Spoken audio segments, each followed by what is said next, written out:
Ma la socotaa sheekada dalalkan Afrikaanka ah ee doonaya inay guud ahaan ka xoroobaan siyaasadaha gumaysiga ku dhisan ee reer galbeedkii horey u gumaystay weli doonayaan inay ku dhaqaan.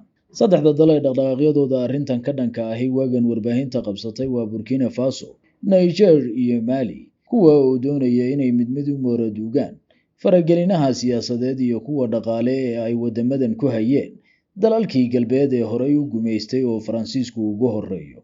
Tallaabada ugu culus ee ay madaxweynayaasha dalalka mantiqadan saaxil ku yaal dhowaan qaadeen waxay ahayd ka bixidooda maxkamadda dembiyada adduunka ee ICC magaceeda loo soo gaabiyo.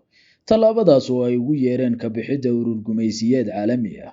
Hay-adan oo ah tan keliya ee caalami ee u xilsaaran dembiyada ka dhanka ah aadanaha iyo kuwa dagaalka ayay madaxdani ugu yeereen inay tahay xarun gumaysiyeed la caalamiyeeyey, taasoo waqti dheer si gumaysi ku dhisan dagaal ugula jirta madaxda Afrikaanka ah iyo shakhsiyaad qaaradan ka soo jeedaba. Waxay dhaheen waa maxkamad gumaysiyeed u lebisan sida inay cadaali tahay, taasoo bartilmaameedkeeda ugaarsigu Afrika yahay.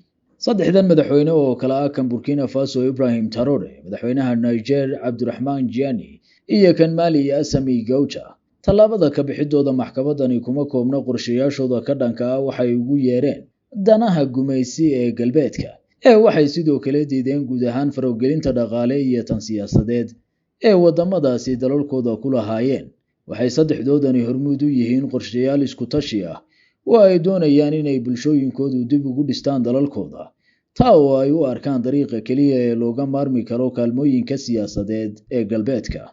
Go'aanka madaxdan ee ka bixidda maxkamadda dembiyada adduunku waxa uu ku soo aadayaa xilli maxkamadani wajahayso wax loogu yeeray tijaabadii abid ugu cuslayd oo ah inay dhaqan geliso waaranadeeda soo xirineed ee madaxweynaha Ruushka Vladimir Putin oo ku eedeysan dembiyada uu ku geystay duulaankiisa Ukraine iyo kan Yuhuudda Bibi Netanyahu ee isagu xasuuqa xadka weydaartay qasa ka wada.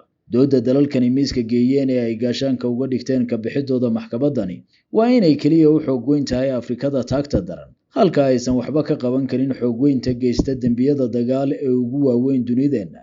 Maxkamadan oo la aasaasay sanadkii 2002, dalalka sidooda u diiday ka mid ahaanshaheeda waxaa ka mid ah Mareykanka iyo Israel, kuwa oo dura dhex ahaanshaheeda.